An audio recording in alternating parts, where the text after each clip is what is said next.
유대 기독교인들이 구약이라고 하는 언어에 갇혀 있는 그런 현 주소를 보여줍니다. 어떤 부분에서 그러냐면 그들은 천사를 기다렸습니다. 그리고 천사에게 복종하기를 원했습니다. 그렇게 오히려 하나님의 본체이신 예수님을 보고도 듣고도 믿지 않으려고 했습니다. 이것은 우리의 이야기가 될 수 있다라고 말씀을 드렸어요. 예를 들면 한국 교회는 세계에서 기도하는 나라로 가장 유명했습니다. 그 이유는 나라를 빼앗겼고 가난으로 인해 우리에게는 한이라고 하는 정서가 있었습니다. 그리고 그 정서가 기독교와 만나서 기도할 수밖에 없는 그런 현실이 우리 안에 있었습니다. 그런 현실에서 한국 교회는 양적인 부흥을 보게 되었죠. 그런데 이것만을 부흥이라 말하고 신앙이라고 말한다면 지금 우리 앞에 있는 복음을 온전히 보지 못한다라는 것을 말씀을 드렸습니다. 왜냐하면 하나님은 그 시대의 언어를 통해 우리와 만나 주셨는데 우리는 그 언어에 갇혀 하나님을 보기 시작한다면 매일 그 자리에 머물 수밖에 없는 것이죠. 그래서 한때는 하나님께서 우리에게 어떤 복을 주셨을지 몰라요. 그때 당신 그것이 우리를 하나님께서 이끌고 만나 주셨던 방법이었을지도 모르죠. 때로는 기적을 봤을지도 몰라요. 때로는 나의 어떤 열심을 통해서 하나님을 만났을지도 모릅니다. 그러나 그것만이라고 우리가 단정짓기 시작하면 우리는 어느새 예수님을 보지 못한 채 신앙이 흘러가고 있는 현실을 보게 됩니다. 이런 우리의 현실에서 히브리서 기자는 다른 것을 우리의 구원으로 생각하지 말고 언어에 갇히지 말고 그동안 해왔던 어떤 형식에 갇히지 말고 오늘 이 예수님을 바라봐라 이렇게 이야기하고 있습니다. 그리고 그 예수님은 오늘 본문에서는 어떻게 우리의 구원자가 되시는지 그리고 어떻게 우리 안에 오셨는지를 구체적으로 설명해주고 있는데 이 부분은 우리가 유대 기독교인들보다도 더 이해하기 쉽고 잘 알고 있는 부분이라 읽기가 그렇게 어렵지 않을 겁니다. 5절을 보면 세상의 모든 것은 천사에게 복종하지 않을 것이라 말을 하죠. 이 말은 천사가 구원자가 될 수 없다라는 것입니다. 우리와 다른 배경을 그들은 갖고 있기 때문에 우리의 이야기로 좀 말씀을 드리자면 세상은 물질에 복종하지 않습니다. 이런 뜻이에요. 세상은 사람에 복종하지 않습니다. 세상은 기술에 복종하지 않습니다. 세상은 휴머니즘에 복종하지 않습니다. 세상은 도덕주의에 복종하지 않습니다. 이것은 마치 우리가 구원이라고 여기는 것이 구원이 될 수 없다 이 말을 하고 있는 것입니다. 그렇다면 무엇이 우리의 존재를 건져줄 수 있습니까? 우리가 어떻게 구원을 받을 수 있습니까? 여기에는 기본적으로 사람이 건짐을 받아야 된다라는 이 전제가 깔려 있어야 6절부터 좀 대화가 될 수 있고 이 말씀이 눈에 들어올 수가 있습니다. 6절을 보면 이 부분을 시편 8편을 인용한 것이에요. 히브리서를 읽다 보면 문맥이 자꾸 끊깁니다. 그 이유는 이게 논리적으로 뭔가 설명하다가 갑자기 인용이 들어오고 갑자기 이어서 뭐 찬양할지어다 이런 식으로 나가다 보니까 혼자 읽다 보면 이해가 안 되는 부분도 꽤 있어요. 근데 이 부분도 갑자기 이제 시편 8편을 가지고 옵니다. 여기서 사람에 대한 부분이 나오죠. 우리가 이 부분을 잠시 읽도록 하겠습니다. 시편 6절이죠. 오늘 본문 6절 함께 읽겠습니다. 시작. 그러나 누구인가가 어디에서 증언하여 이르되 사람이 무엇이기에 주께서 그를 생각하시며 인자가 무엇이기에 주께서 그를 돌보시나이까. 여기서 사람은 죽을 수밖에 없는 연약하며 유한한 존재를 말합니다. 그런데 이런 존재를 하나님께서 어떻게 하신다고 하시죠? 기억하고 돌보시겠다 이렇게 말씀을 하세요. 우리가 갖고 있는 현실과는 하나님이 다르죠. 우리는 약한 자들을 멀리합니다. 나보다 잘난 사람을 가까이 두고 싶어 하죠. 또한 나에게 이익이 되는 사람을 기억하려고 해요. 그리고 그들을 돌보고 챙기려고 하죠. 왜요? 나에게 이익이 될 수 있다고 느끼기 때문이죠. 모든 관계가 나에게 이익을 줄 수 있는 사람인지 아닌지를 따지는 것이 우리의 현실이지 않습니까? 그러나 하나님은 우리를 그렇게 대하지 않습니다. 다시 돌아와서 히브리서 기자는 이 이야기를 왜 하고 있을까요? 시편에서 사람은 말 그대로 우리 사람을 가리켰어요. 근데 오늘 인용한 여기에서 나오는 사람은 더 구체적으로 말씀드리자면 예수님을 뜻해요. 근데 이 이야기를 지금 왜 하고 있는 걸까요? 이게 중요하겠죠. 예수님은 사람으로 오셨습니다. 그렇기에 연약하며 유한한 존재로 오신 것이죠. 매일 죄의 비참함 가운데 살아갈 수밖에 없는 현실이 예수님에게도 똑같이 있었어요. 예수님조차도 율법에 따라 살아가야 되는 그 비참함이 있으셨어요. 그렇게 유대 기독교인들은 무엇을 생각했냐면 예수님을 인정할 수 없었어요. 어떻게 그렇게 유한하고 연약한 존재로 오셔서 우리를 구원할 수 있겠느냐? 그것이 그들이 갖고 있는 생각이었고요. 거기에 대해서 오늘 히브리서 기자는 답변을 해주고 있는 겁니다. 무엇을 답변해 줍니까? 사람도 하나님이 돌보시는데 사람의 몸을 입고 오신 예수님은 당연히 하나님께서 돌보고 인도하시지 않겠느냐? 너희들은 지금 예수님이 너무 연약한 존재로 이 땅에 오셨기 때문에 너희를 구원할 수 없다고 말하지만 그렇지 않다. 예수님은 하나님께서 이끌고 계시고 돌보시고 있기 때문에 예수님은 그 구원 사역을 모두 다 능히 이루실 수 있을 거다. 이 얘기를 해주고 있는 것입니다. 그들이 갖고 있는 오해의 지점이 무엇인지 아시겠죠? 거기에 대해 시편 8편을 가지고 와서 얘기해주고 있는 거예요. 사람도 하나님이 돕거든 하나님의 아들이신 예수님을 이 땅에 보내셨는데 그 일을 누가 이루시겠느냐? 하나님이 돌보고 이끄신다면 가능하지 않겠느냐? 이 얘기를 해주고 있는 것입니다. 7절을 보면 잠시 동안 천사보다 못하게 하셨다라는 말이 나와요. 우리의 현실을 또 보면 이해할 수 있습니다. 우리는 매일 배고픔을 느끼죠. 그리고 욕망에 갇혀서 살아갑니다. 고난과 병듦으로 인해 어려운 인생을 살아가고 있어요. 천사는 그런 것을 느끼지 않습니다. 그런 현실이 그들에게는 없습니다. 이런 관점에서 잠시 동안은 천사보다 못하게 하신 것이죠. 존재적인 것이 아니라 우리가 갖고 있는 지금 이 현실은 잠깐이지만 천사보다 못하게 된 것이 사실입니다. 그러나 너무 놀라운 것은 영광과 존귀로 관을 씌우셨다라는 말이 이 7절에 같이 들어가 있어요. 뭔가 모순 같지 않습니까? 왜냐하면 천사보다 못하게 해놓고 영광과 존귀로 관을 씌우셨다라는 것은 우리의 상식과 맞지 않습니다. 적어도 천사보다 좀 더 다시 괜찮은 조건이 만들어진 이후에 내가 너에게 영광과 존귀로 관을 씌우겠다라고 한다면 이해가 더 잘 되죠. 그러나 지금 우리는 천사보다 잠시 못하다고 말하면서 영광과 존귀로 관을 씌웠다고 이야기하는 이 성경의 본문은 우리의 상식과는 조금은 맞지 않는 부분이에요. 이 부분은 뒤에서 한 번 더 나오기 때문에 그쯤에서 조금 더 묵상하도록 하겠습니다. 설교의 반이 끝났습니다. 그러니까 잘 집중해서 마지막 반을 잘 들으시고 어떤 부분을 우리가 묵상해야 되는지 계속 같이 갔으면 좋겠습니다. 8절에서 히브리서 기자는 유대 기독교인들에게 말합니다. 너희가 인정하기 힘든 예수님에게 세상은 복종하게 될 것이야. 이렇게 이야기를 해요. 너희들이 그렇게 말하는 이 세상은 예수님에게 복종하게 될 거야. 너희들이 생각한 그것에 복종하지 않을 거야. 이 말은 모든 것은 다 예수님께로 가야 된다라는 것을 말하고 있는 거예요. 9절은 연약한 인간으로 오신 예수님이 우리를 어떻게 이제 구원하시는지를 보여줍니다. 그 길은 직접 죽음으로 들어가는 것입니다. 우리가 너무 잘 알고 있는 부분이죠. 근데 그들에게는 이 부분이 인정하기 싫은 부분이었어요.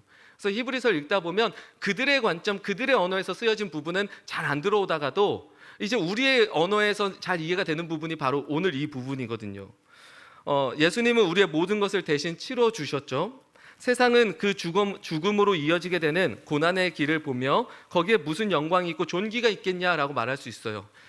메시아를 기다렸던 그들은 어떻게 연약한 인간으로 오신 예수가 하나님의 영광과 존귀가 있겠느냐, 그 길에, 그 고난의 길에, 그리고 마침내 십자가에서 죽는 그것이 어떻게 영광이겠냐 말하지만 사람으로 오셔서 연약하며 비참함 속에서 살아가시는 그 상황은 하나님께서 그 속에서도 나의 영광을 보일 것이고 내가 그런 존재를 존귀하게 세울 것이다라는 것을 우리에게 보여주고 있는 것이죠.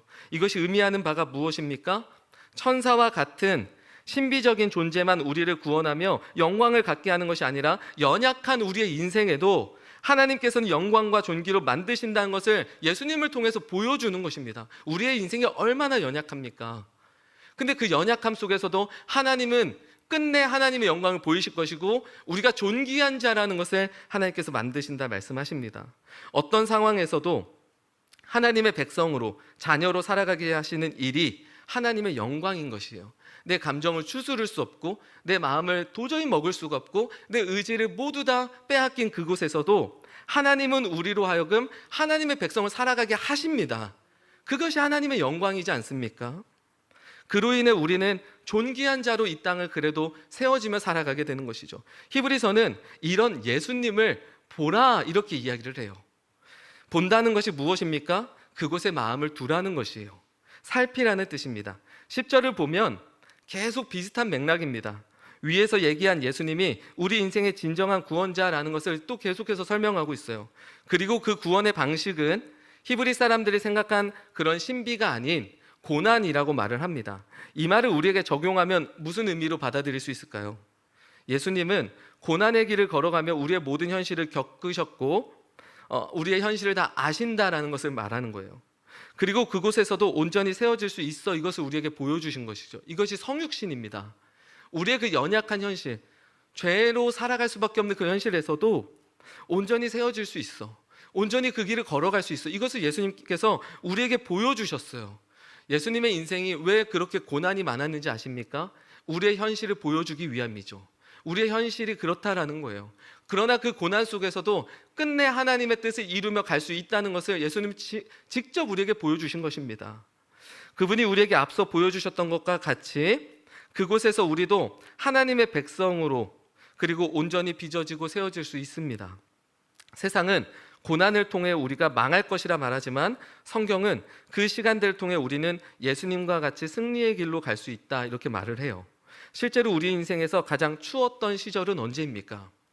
우리 인생에 가장 추웠던 시절이 아마 다들 있으실 겁니다. 그 당시에는 그 일 때문에 모든 것이 망한 것 같고 절망에 빠져 살 수밖에 없다고 하지만 돌이켜보면 그때가 하나님이 우리를 얼마나 많이 만들어 가셨는지를 알 수 있습니다. 물론 우리는 매일 고난 앞에 서면 두렵고 떨립니다. 이런 방식이 우리에게 익숙해질 수 있을까요? 고난을 통해 하나님 우리를 만들어 가신다는 걸 알아도 우린 매일 두려워요. 우린 매일 떨려요. 누가 고난을 반기며 고난이 왔을 때 나를 성장시키겠구나, 하나님 날 만드시겠구나, 여러분, 그 교만한 것입니다. 그렇게 되지 않죠. 진짜 고난은 우리가 아무 생각도 하기 어려운 그게 고난이죠. 어떤 마음을 먹을 수도 없고 어떤 의지도 펼칠 수 없는 게 우리의 인생의 고난 아니겠습니까? 그 무시무시한 고난. 그러나 그 속에서 하나님은 우리를 만드신다라는 거, 우린 그것을 믿는 것이죠. 고난은 내 힘으로 어떻게 할 수 없는 것입니다. 그래서 우리가 모든 것이 다 꺾여서 하나님이 아닌 다른 무엇인가로 가려고 하는데, 그때 우리는 로마서 8장 26절을 기억해야 됩니다.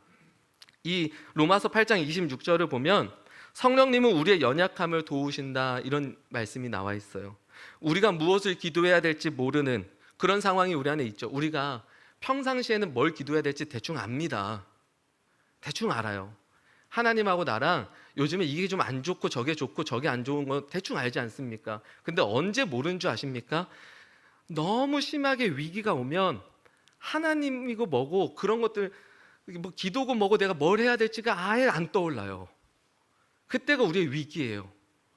기도할 바를 알지 못할 때, 그러나 그곳에서 성령님은 우리를 위해 내가 친히 간구해 줄게 라고 말씀을 하세요. 그렇게 내 실력으로 고난을 통과해야지가 아니라 그곳 가운데서 나를 건지고 계신 하나님을 의지하는 것, 바라보는 것, 믿는 것, 이것이 우리의 신앙입니다. 우리의 능력을 의지해서 고난을 넘어서겠다고요? 그럴 수 없습니다. 우리는 늘 무너지고 거기서 늘 연약할 수밖에 없어요. 하지만 그 속에서도 하나님께서 우리를 끝내 이루어 가신다라는 것을 믿는 것이죠. 그리고 그 하나님을 붙들고 걸어가는 것입니다. 유퀴즈를 보면 아시죠? 유퀴즈라는 그 프로그램이 있습니다. 거기에 교육 관련해서 어떤 한 전문가분이 나오셨어요. 서울대학교 교수님이래요. 그래서 잠깐 이렇게 봤는데 그분이 했던 이야기가 하나 생각이 났어요. 그분은 학생들을 가르칠 때 기본적으로 가르치는 사람이 갖고 있는 정서가 그 학생에게 전달된다라고 말을 합니다. 저는 이 말을 듣는데 정말 공감이 됐어요. 내가 어떤 학생을 가르칠 때 이 학생이 잘 못해요, 잘 못 따라와요. 그러면 어떻습니까? 가르치는 사람은 짜증이 나요. 가르치는 사람은 스트레스 받아요. 가르치는 사람이 힘들어요. 그럼 내가 그 정서로 이 학생을 계속 대하기 시작하면 이 정서가 이 학생에게 전달이 돼요. 그럼 이 학생은 오히려 더 못해진다라고 합니다.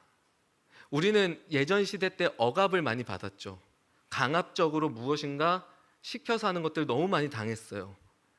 근데 요즘은 그렇지 않습니다. 이 아이가 잘 못하고 잘 못 따라오더라도 내가 기본적으로 이 아이에 대해서 호감을 가지고 있고 어떤 식으로든 내가 널 응원하고 있어라는 이 마음으로 하기 시작하면요, 말투가 달라지고요, 그 정서 자체가 전달이 된대요. 그러면 관계적으로도 문제가 덜 되기 시작하고 오히려 이 아이는 그 힘든 일을 그래도 할 수 있을 만큼의 어떤 역량을 갖춰지게 된다라고 합니다. 근데 이거는 실제로도 그렇습니다. 그 말을 듣고 아, 저분이 조금 아시는구나. 와, 저분이 아시는구나. 한때는 억압으로 학생들을 대했던 적이 있었어요. 그들을 계속해서 불안하게 만들고 그들을 탓하면서 너 왜 이렇게밖에 못하냐 많이 이렇게 했던 적이 있습니다. 그러면 어떤 일이 일어나냐면 관계도 무너지고요. 그것도 잘 안 됩니다. 근데 이제 좀 깨달았어요. 어떤 학생들을 뭘 못하더라도 여러 가지 각도에 있어서 그에게 약점이 있더라도 파이팅 해주고 바라봐 준다면 오히려 관계도 무너지지 않고 성과가 더 올라가는 것들을 보게 됩니다. 물론 우리는 사람이라 이 일을 잘할 때도 있지만 못할 때도 많습니다. 그러나 하나님은 이 일을 예수님을 통해 이미 우리에게 보여주셨어요. 그리고 우리를 향한 하나님의 마음이 이렇습니다. 하나님은 우리를 볼 때 정서가 이러세요.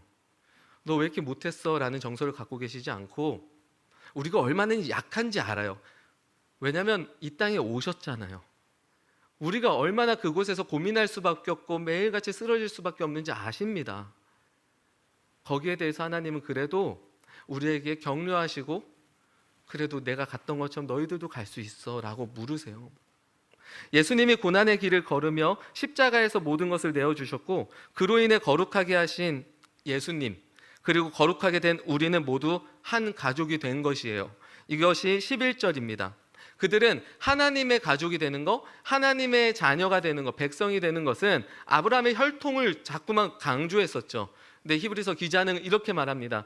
그것이 아니라 우리는 예수님으로 인해 거룩하게 됐으며 거룩하게 하신 분과 거룩하게 된 우리 모두 다 이제 가족이 된 거 아니겠냐라고 이야기를 해줍니다. 또한 12절은 구약에서 이것이 이미 예언되었어 라고 얘기를 해줘요. 그 예언은 시편에 나와 있는데 22편 22절 내용을 가지고 와서 인용합니다. 마지막으로 이 일은 우리에게 어떤 결과를 가져오게 됩니까? 우리가 예수님의 이 구원 사역을 통해서 어떤 일이 이루어지냐? 우리는 이제 죽음의 두려움에 갇혀 한평생 종로로 탈 수밖에 없었지만 이제는 그 죽음조차 이기신 예수님을 보며 죽음이 넣어주는 생각, 마음 이것으로 살아가는 것이 아니라 하나님의 피조물로 이 땅을 살아내게끔 만들어지게 되는 거예요. 우리의 인생이 그렇게 펼쳐지기 시작하고 우리 안에 그런 변화가 실제적으로 가능해지는 겁니다. 이것이 구원이죠. 그리고 이 구원은 우리가 이 땅에서 계속 이루어 가야 됩니다. 우리는 우리 머릿속에 들어와 있는 생각, 우리 마음에 들어와 있는 어떤 마음, 어떤 의지들이 그냥 우연히 들어온 것 같지만 그렇지 않습니다. 그런 것들은 교묘하게 우리 안에 들어와서 우리의 왕 노릇하고 우리를 종 부리듯 하죠. 그러나 예수님은 우리를 어떻게 인도하십니까? 그곳에 빠져 종으로서 살아갈 수밖에 없는 우리가 다시 그곳에서 일어나 하나님의 생각과 마음을 품고 그 의지를 따라 살아갈 수 있게 하신다는 거예요. 이 일이 우리에게 실제로 이루어진 겁니다. 히브리서 기자는 그 예수님의 사역에 대해서 그들에게 가르쳐주고 있죠. 단지 믿고 너희들이 내세에 하나님 앞에 가는 그것만이 구원이 아니라 이 땅에 살아가는 동안에도 이제 천국을 소유한 자로 살아갈 수 있을 것이다 라는 것을 이야기해주고 있어요. 오늘 말씀에 좀 결론을 맺도록 하겠습니다. 우리는 자주 상황 논리를 사용합니다. 지금 내 상황이 이렇다 보니 이렇게 살아갈 수밖에 없다는 것이죠. 여기에 담긴 의미를 한 걸음 더 가보면 하나님은 내 상황에서 오는 두려움과 절망감을 잘 알지 못한다는 것을 전제로 해요. 나는 상황이 이래서 이렇게밖에 할 수 없어요 라는 것은 하나님 내 상황 잘 모르시잖아요. 하나님 날 이해하시지 못하잖아요. 여기서 어쩔 수밖에 없는 나를 하나님 아십니까? 이걸 전제로 해요. 그래서 이 지점이 조금 해결이 되어야만 그 이후에 내가 하나님이 원하시는 모습으로 살아보겠다라고 우리는 자주 고백을 합니다. 그런데 잘 생각해 보세요. 하나님 뜻대로 살아가려고 할 때 괜찮은 상황이 우리에게 주어지게 될까요? 한번 계산을 해보세요.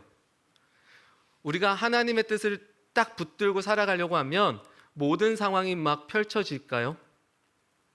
이 세상에서 살아가는 동안 그런 경우는 거의 없다고 생각하시면 됩니다. 그건 예수님의 삶을 통해서 이미 우리가 볼 수 있죠.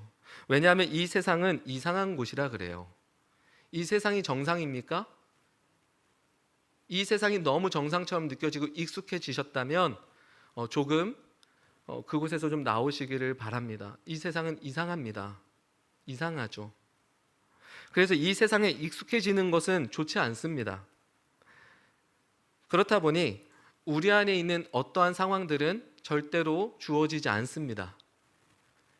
이 일이 해결되고 언젠가 때가 되면 이런 상황에 내가 하나님이 원하는 모습대로 좀 더 나아가 볼게요. 여러분, 그 상황은 죽을 때까지 우리한테 주어지지 않을 수도 있어요. 거기에 여러분들 신앙을 거시겠습니까? 한번 우리가 좀 생각을 해보면 쉽게 답이 나옵니다. 상황은 보통 주어지기보다 만들어집니다. 인생을 많이 살아오셔서 다들 아시지 않습니까? 주어져서 오는 상황이었으면 여기까지 우리의 인생이 끌고 올 수가 없었습니다. 그러나 만들어 왔기 때문에 우리는 지금까지 인생을 살아갈 수 있는 것이죠. 내가 절대로 그런 상황이 되지 않지만 거기에서 한 걸음을 떼기 시작하면 판이 바뀝니다. 절대 바뀌지 않을 것 같은 그 판이 갑자기 뒤틀리기 시작하면서 무엇인가 새로운 시작들이 만들어지기 시작할 것입니다. 우리의 생각과 다르게 흘러갈 것이에요. 그 한 걸음을 위해 발을 떼는 것까지는 우리가 좀 해야 되지 않나라는 것이 지금 제가 갖고 있는 신앙이에요. 모르겠지만 10년 뒤엔 제가 이 부분을 어떻게 설교할지 모르겠어요. 지금 제가 느낀 하나님과의 저의 관계에서는 이 한 걸음, 발걸음 하나까지는 내가 좀 떼보려고 해야 되지 않나? 이것까지 하나님께서 떼주실까? 이건 아니지 않나? 이 긴장이 있어요. 내가 터벅터벅 걸어가는 게 아니라 발 떼는 것까지 용기를 내보는 거죠. 그럼 그때 하나님께서 그 걸음을 인도하신 것을 느끼게 해주시겠죠. 저는 이 긴장을 되게 중요하게 여겨요. 내가 막 하나님께서 말씀하신 그 길들을 걷겠다고 자랑하는 사람들, 저는 그렇게 좋아하지는 않습니다. 그렇다고 하나님께서 오셔서 모든 것들을 다 그럼 알아서 해주시겠지? 그것도 많은 부분에서 속고 있을 수밖에 없겠다. 제가 갖고 있는 건 딱 여기까지예요. 그래, 걸음을 떼보자. 그 이후에 하나님께서 어떻게 판을 바꿔주실지 보자. 그런데 하나님은 그런 인생과 존재 반드시 함께 하시지 않겠습니까? 이건 제가 하나님에 대한 제가 갖고 있는 정서예요. 물론 그렇지 않을 수도 있지만 하나님이 살아 계시다면 내가 오늘 그분의 뜻을 따르고 걷고자 할 때 하나님은 제 인생을 인도하시지 않을까요? 그 어느 때보다도. 오늘 본문에서 예수님은 하나님의 아들로 사람의 몸을 입고 이 땅에 오셨습니다. 이것이 우리에게 어떤 의미를 가집니까? 딱 이거를 말씀드리고 이제 마무리하려고 합니다. 예수님이 사람의 몸을 입고 이 땅에 오신 것은 우리에게 어떤 의미가 있을까요? 당시 사람들에게는 하나님의 아들이 예수님이야 라고 하면 그냥 모든 부분에서 이해가 되고 끝나는 부분이에요. 그들은 하나님이라고 하는 그 존재만으로 그들은 그냥 끝날 수 있었어요. 그러나 우리는 그들과 다른 시대에 살고 있죠. 우리는 이제 얼마 안 있으면 크리스마스죠. 지나가는 믿지 않는 사람들에게도 예수님이 누군지 아세요? 그러면 하나님의 아들이라며, 이런 식의 답변은 어디서든 들을 수 있습니다. 그러니까 우리한테는 예수님은 하나님의 아들이다, 이런 한 맥락이 그렇게 크게 와닿지 않아요. 구약의 지금 히브리서 기자가 그들에게 말하는 그 정도의 임팩트가 우리한테는 오지 않는다라는 거예요. 알잖아요. 이 사실 다 알고 있어요. 그럼 이게 무슨 의미일까? 여기를 좀 생각을 해보려고 해요. 예수님이 우리가 겪고 있는 모든 상황을 아신다, 이것을 의미합니다. 예수님은 아기로 오셨죠. 그래서 모든 그 시기를 다 겪으셨어요. 그래서 우리가 이 땅을 살아가면서 느낄 수 있는 것들에 대해서 예수님은 모두 다 아세요. 우리가 겪는 상황이 무엇입니까? 경제적인 문제가 있을 수 있습니다. 요즘 너무 경제적인 문제가 어렵죠. 매일 먹고 사는 문제는 우리에게 큰 두려움으로 다가옵니다. 그렇게 그 속에서 주어지게 되는 생각이 있어요. 그럼 경제적 어려움은 거기서 끝나지 않아요.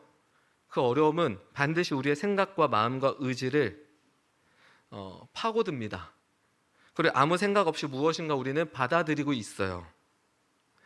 그리고 그냥 걸어가고 있는지도 몰라요. 그럼 이미 우리는 패배하고 시작하는 겁니다.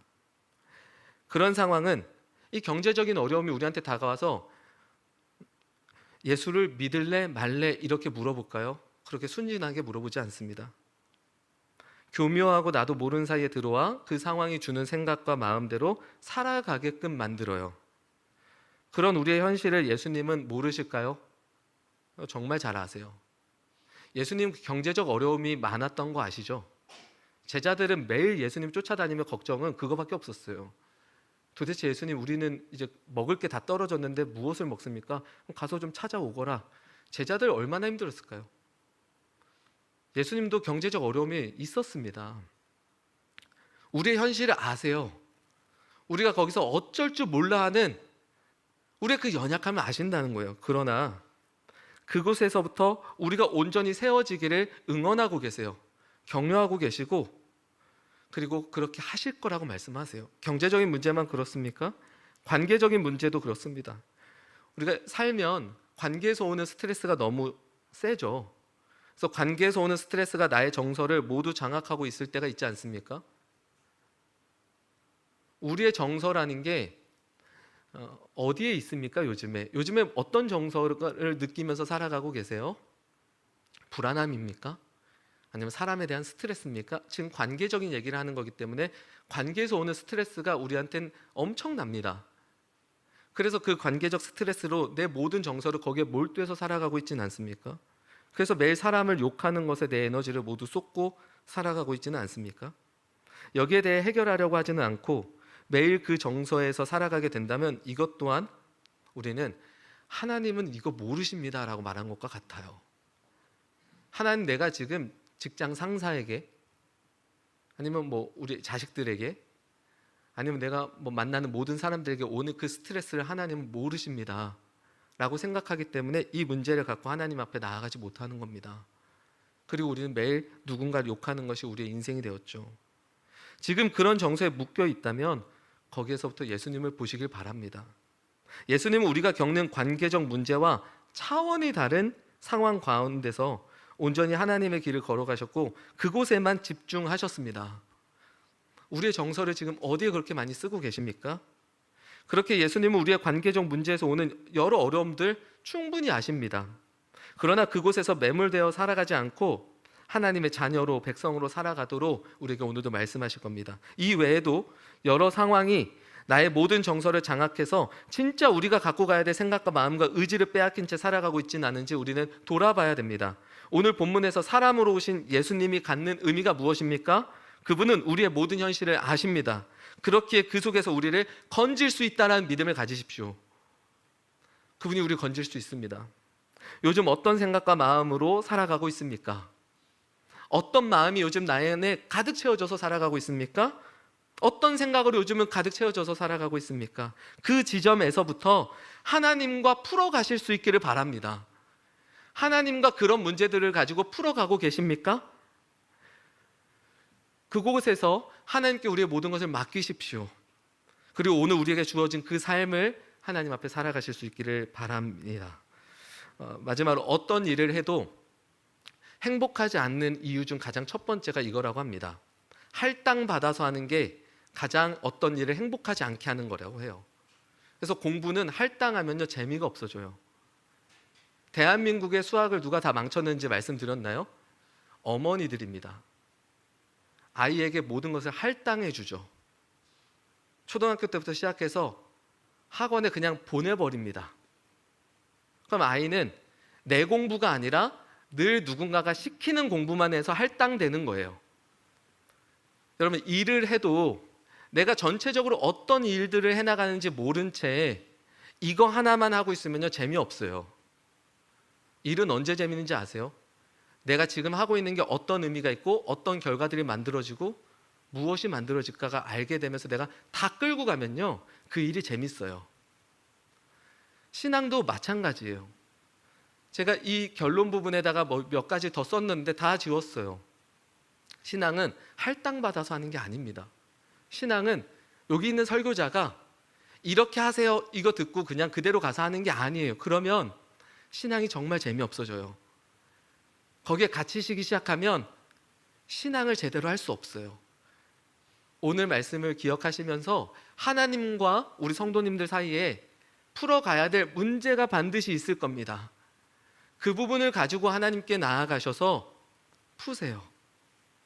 그리고 그곳에서 하나님께서 우리에게 채우시는 것들을 보고 그 안에서 순종으로, 충성으로 우리의 삶을 온전히 걸어가실 수 있기를 이 시간에 축복합니다. 함께 찬양하고 기도하도록 하겠습니다. 모든 것 아시는 주님이라는 찬양입니다.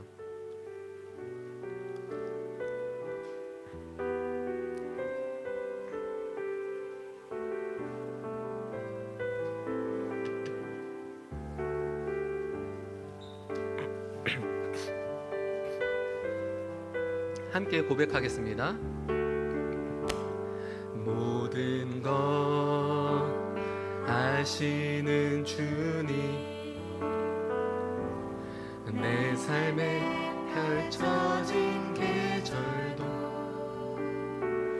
임마누엘 함께 내 동행하시니 내 모든 순간 도와주시네.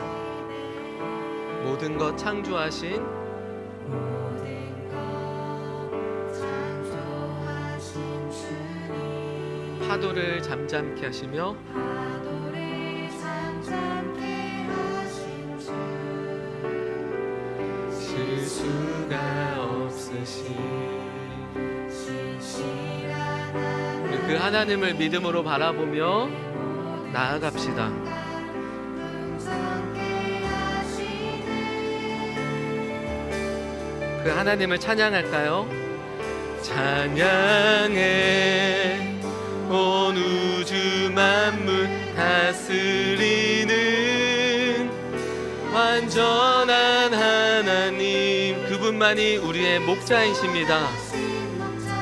찬양해 완벽해 주께 이르시는 위대한 하나님, 사랑의 인도자 예수.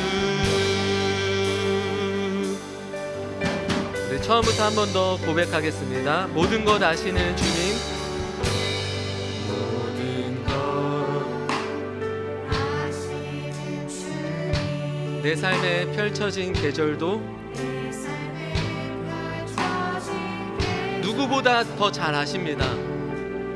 임마누, 그곳에서부터 우리 주님은 우리와 함께 하실 것을 우리가 믿고 의지하기를 바랍니다. 모든 순간 도와주시네. 모든 것 창조하신 주님, 만물이 주님 앞에 복종하게 될 것을 우리는 오늘 말씀에서 받지 않습니까? 파도를 잠잠케 하신 주, 실수가 없으신 우리 삶에 하나님과 풀어야 될 그 문제들 속에 나아갈 수 있기를 바랍니다. 풍성케 하시네. 우리를 인도하실 그 주님을 찬양해 온 우주 만물 다스리는 완전한 하나님, 내 선하신 목자 찬양해 합력해서 이루시는 위대한 하나님, 우리를 인도하실 그 주님을 바라보며 찬양해, 다시 한번 찬양해 오늘 주 만물 다스리는 완전한 하나님, 내 선하신 목자 찬양해 합력해 주께 이루시는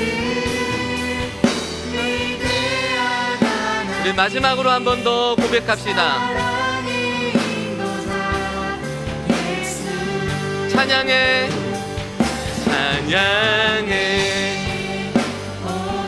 우주 만물 다스리는 완전한 하나님, 내 선하신 목자 찬양해. 함께 주를 이루시는 우리의 모든 현실을 아시는 그 주님을 바라보며 우리 안에 다시 한번 주님 앞에 기도하며 나아가기를 원합니다. 우리 함께 기도합시다. 하나님, 우리 안에 다시 주님을 붙들기를 소원합니다. 그 부분에서 하나님, 내 삶의 이런 영역에서 하나님 앞에 온전히 나아가지 못했던 것들이 우리 삶에 많습니다. 하나님은 모르실 거야 라고 생각하며 하나님 그곳에서 주어지는 마음과 생각에 따라 아무런 하나님 우리의 싸움이 없이 살아갔던 우리의 현실이 있습니다. 그곳에서 다시 하나님과 풀어가게 하여 주옵소서.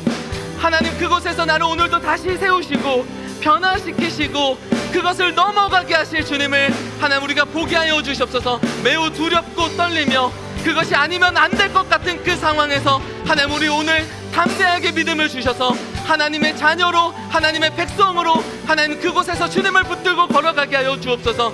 우리 안에 주님과 이것들을 풀어가며 하나님이 나의 주인이시며 하나님이 나의 통치자이시며 하나님 고백하며 우리의 삶 속에서 걸어가게 하여 주옵소서.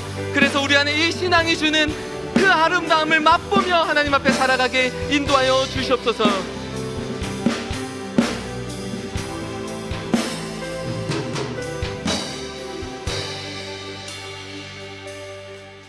살아계신 하나님, 우리의 모든 현실과 계절을 누구보다 잘 아시리라 우리는 오늘 생각합니다.